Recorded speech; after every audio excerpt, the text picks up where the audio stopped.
Hello. I thought we might do something slightly different this week. I've been thinking a lot about the law of attraction. Obviously, I talk about the law of attraction a lot. It's something that I teach on. It's something that I know a lot about, but it's only one law of 12.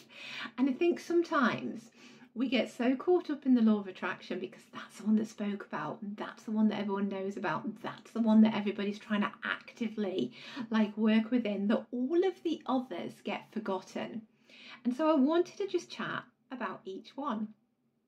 I'm going to do this over the next couple of weeks, and we're just going to go slightly deeper into all 12 universal laws so that you understand their place within the law of attraction, so that you understand how they are all important, and how when we work within all of them, that's when you really, open yourself up to manifesting and controlling your thoughts and, having your world and all of that. So that is what we're going to talk about today. We're going to start with the number one law.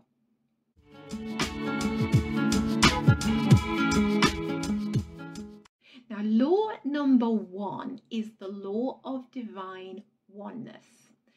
And the reason why this one is the first one is because it has this overarching sort of fundamental meaning for all the next 11 that are going to follow.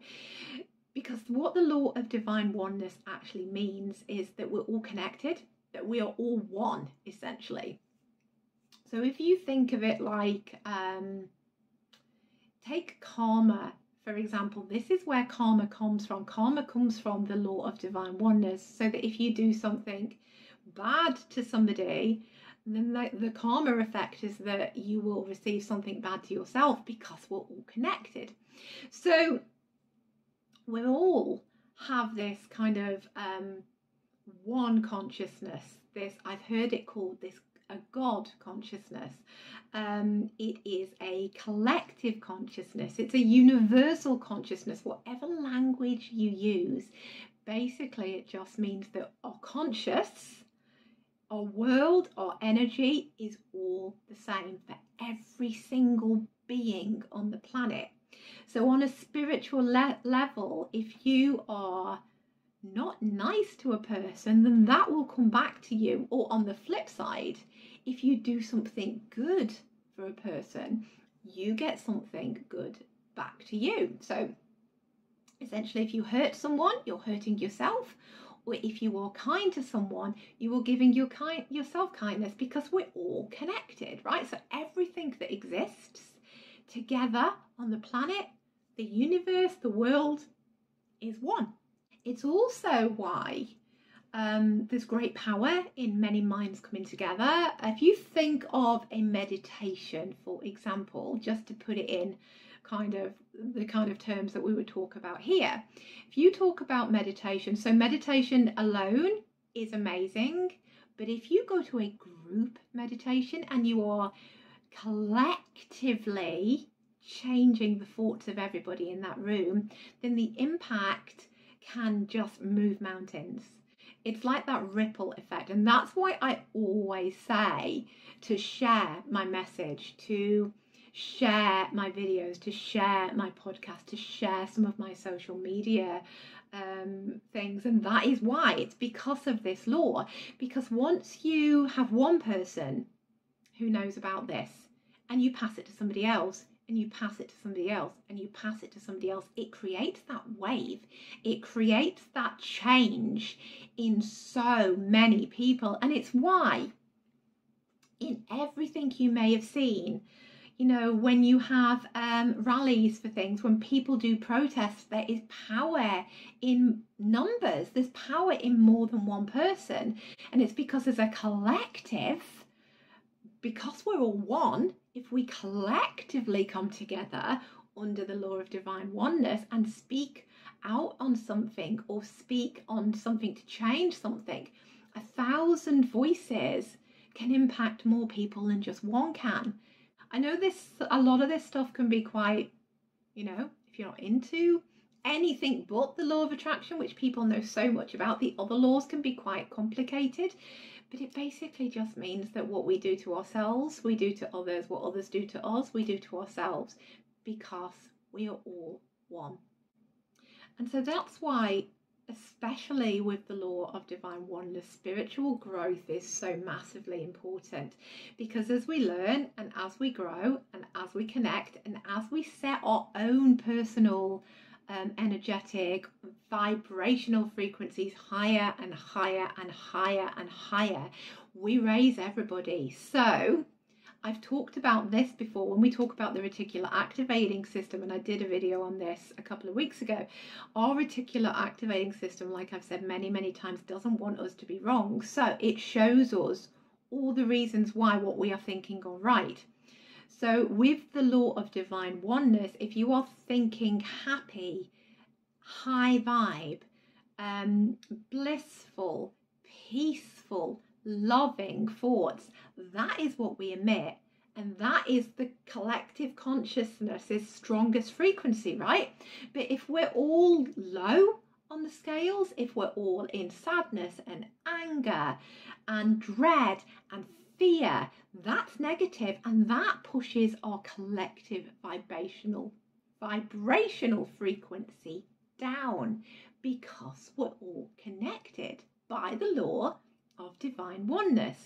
So the higher you can get your energy, the higher you can make your own personal vibration, the more you uplift other people, and the more you bring those people around you up to the higher level, as opposed to being pulled down into the negative, which is another reason why we say surround yourself, either personally or like this on social media, with people who make you feel good, who back you, who go for you, who cheer for you, who want the very best for you, because they will raise your energy, and you in turn will impact the people around you, and you'll raise their energy, and collectively will rise.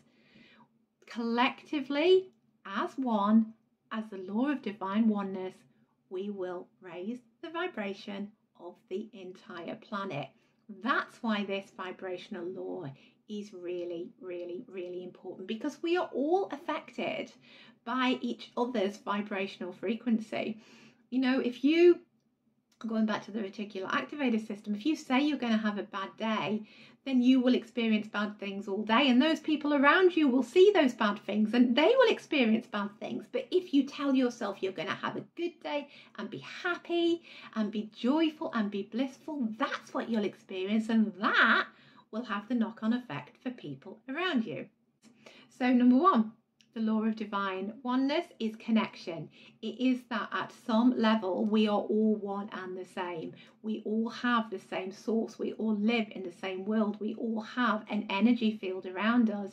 And if we can have it high vibe and emit the high vibe frequency, it is actually good for the collective. It's good for the consciousness of everybody.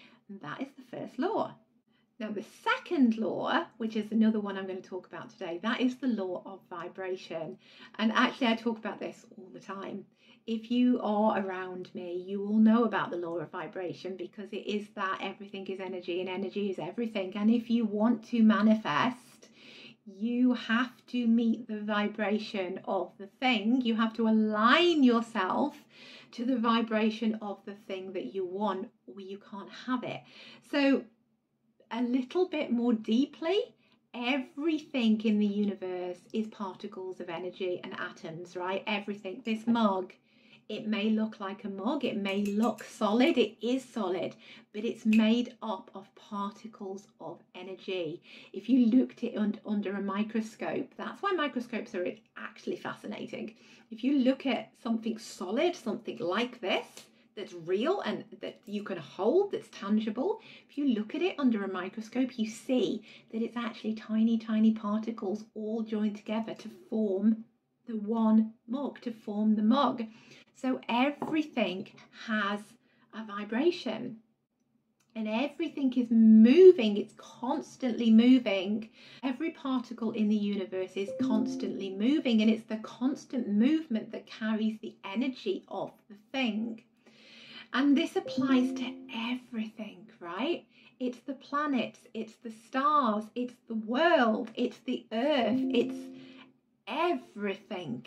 So every single thing within our world and our solar system, constantly moving, made up of particles, and all carry energy. And every part of that energy has its own frequency, and it vibrates at a certain frequency, and that is the law of vibration. And so if your goal is to live a happier, peaceful, loving, productive, amazing life, you have to match your own personal energy to the vibration of what it is that you are wanting to bring in. And in manifesting, that's why we say you have to align to the thing that is you want, because you have to match, you have to align with the thing you want to be able to get it. And going back to law number 1, the higher the collective consciousness of all of us, because we're all connected, the higher that is, the easier it is for us to stay in a high vibe state, the easier it is to believe that we can have what we want, the easier it is to then match or align our energy or vibration to the thing that we're trying to call in. And that is the law of vibration, which is law number 2. Law number 3, I'm not going to do many more. I think I might stick at 3 for each one. So law number 3 is the law of correspondence. Now, the law of correspondence is directly related, again, to the foundational law of divine oneness, law number 1.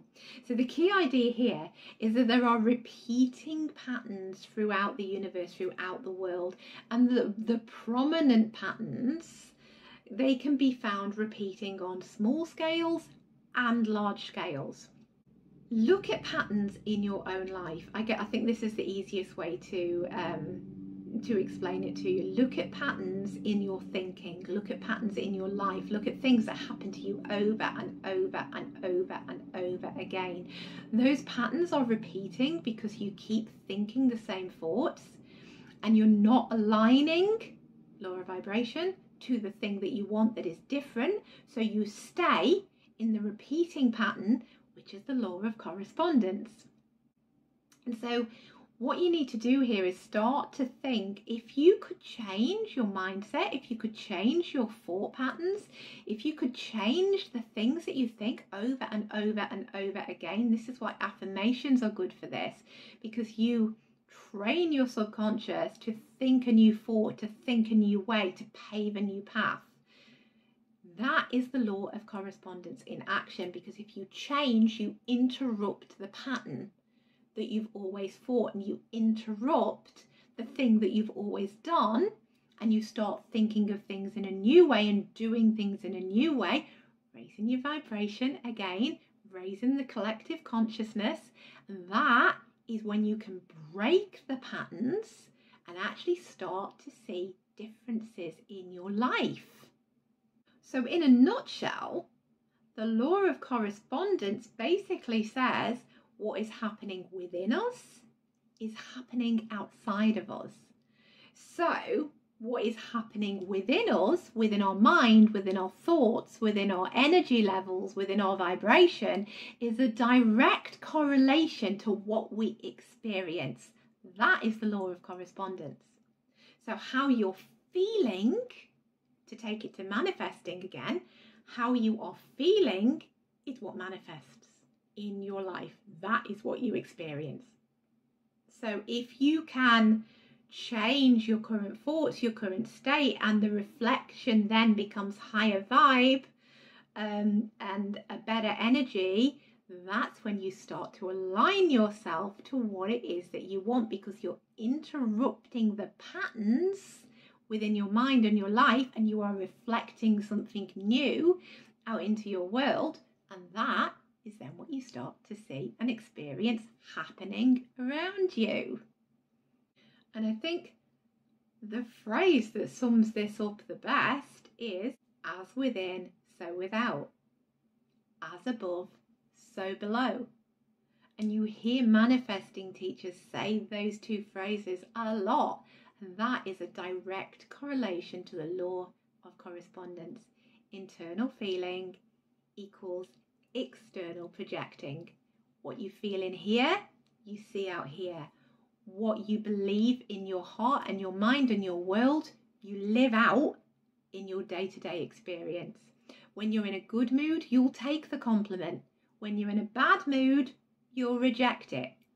That's the law of correspondence in action.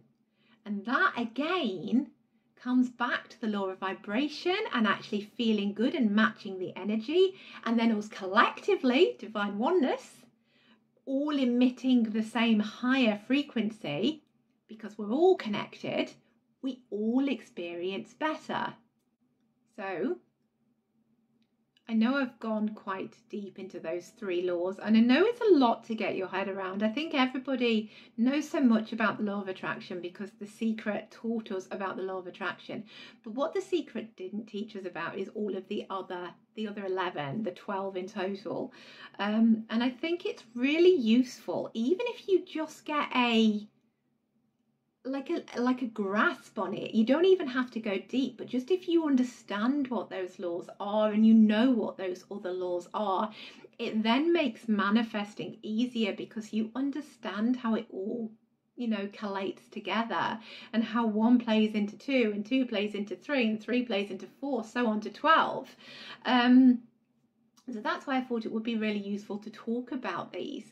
And I'm also going to do a blog post series on them, and I'm going to do each law in much more detail, one by one on the blog. So if that interests you and you want to go a bit deeper, I'll link below the blog. Go over and read those as well. As I say, this is just going to give you an overview, a quick overview of each law. Otherwise, this could be like a 3-hour long bit. And I don't want to be talking at you for 3 hours because you won't take it in. So what I'm going to give you in this series is 3 at a time, like I've done today.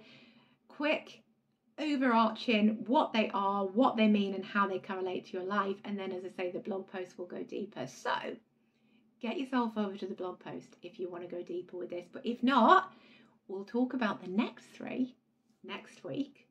And we'll see you then. Bye.